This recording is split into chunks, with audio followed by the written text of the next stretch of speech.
Hello my lovely friend, কেমন আছো তোমরা? আশা করি তোমরা সবাই ভালো আছো। আমি আল্লাহর রহমতে ভালো আছি। আজকে থাকছে সিলেটের আরেকটি পর্ব। আজকে এই পর্বে থাকছে সিলেটের জাফলংয়ের গল্প। জাফলংয়ে এসে প্রথম থেকে শেষ পর্যন্ত যা করেছি সবটুকু, তাই পুরো ভিডিওটা দেখবে। প্রথমে আমরা দেখো জাফলংয়ে যে জায়গাটা আছে আকর্ষণীয়, সেইখানেই যাচ্ছি। আর ওই দূর আকাশের নিচে দেখা যাচ্ছে ইন্ডিয়ার পাহাড়ের বা মাঝে মাঝে সাদা সাদা বিল্ডিং, এগুলো কিন্তু ইন্ডিয়ায়। তো আমরা ইন্ডিয়ার খুব কাছে চলে এসেছি। এখন আমরা যাচ্ছি সেই মজাদায়ক জায়গায়, সে আকর্ষণীয় জায়গায়। তো চলো এবার দেখো আমরা বর্ডারের কাছেই চলে এসেছি, আর এটা কিন্তু ইন্ডিয়ার বর্ডার। তো যারা ভ্রমণ প্রিয় তারা তো অবশ্যই আসবে, আর আসার ইচ্ছে থাকলে আসতে পারবে। তবে সিলেটে বর্ষার সিজনে দারুণ একটা লুক নেয়। তবে আমি বর্ষার সিজনে চেষ্টা করব আবারও আসতে। এটা কিন্তু মেঘালয়, এই সাইডকে মেঘালয় বলে, পাহাড়ের ওই সাইডটা পুরোই মেঘালয়। আমি যতটুকু শুনেছি ততটুকুই তোমাদের সাথে শেয়ার করলাম। আর ওই দেখো এটা হচ্ছে ঝুলন্ত ব্রিজ, তোমাদের ভালো করে আবারও দেখিয়ে দিচ্ছি। দেখতে পাচ্ছ এটা হচ্ছে ঝুলন্ত ব্রিজ, আর এই সাইড দিয়েই কিন্তু ইন্ডিয়ায় যাওয়া যায়, আর এই সাইড দিয়ে ঝুলন্ত ব্রিজের উপর দিয়েই মেঘালয়। তো আমার পাসপোর্ট যদি থাকতো, পারমিশন থাকতো, আমি কিন্তু একটু হলেও ঘুরে আসতাম।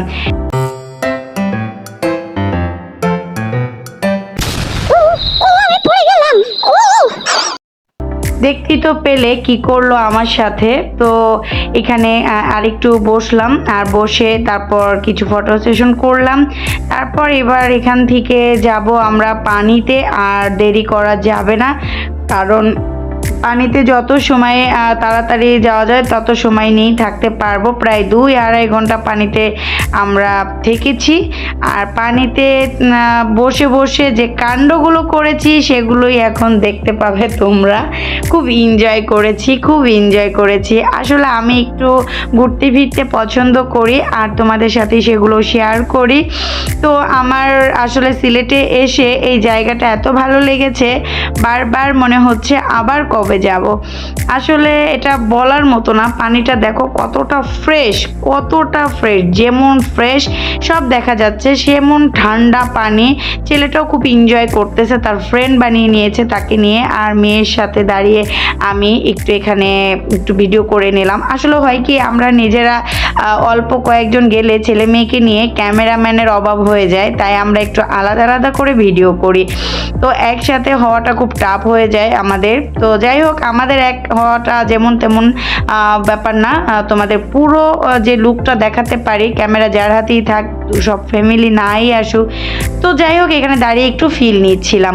তো এখানে দাঁড়িয়ে মনে হচ্ছে মেঘালয় তুমি আসো না কেন, মেঘালয়কে ডাকতেছি যে একটু কাছে আসো, হাত বাড়িয়ে তোমাকে একটু ধরি। তো ধরতে না পেরে ছেলে মেয়েকে নিয়ে পানিতে বসে পড়লাম, যে মেঘালয়কে তো হাত বাড়ালে ধরা ছোঁয়া যাচ্ছে না। তো ঠান্ডা পানিতে একটু এনজয় করি। তো ঠান্ডা পানিতে ছেলে মেয়েকে নিয়ে এনজয় করতেছিলাম। তো এখন তোমাদের সাথে এটুকুই শেয়ার করলাম। আর দেখো পানিতে কি কি কাণ্ড করে বেড়াই।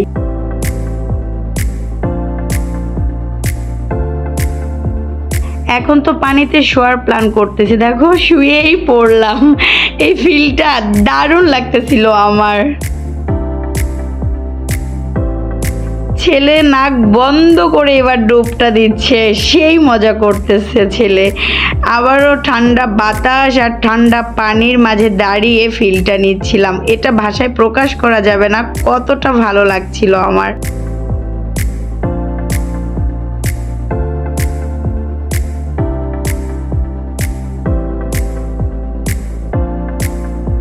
তো আমাদের সবাইকে উঠে আসতে বলতেছে, কারণ ওদের একটা টাইম আছে, এই টাইমের পরে আর এখানে লোক থাকতে দেয় না।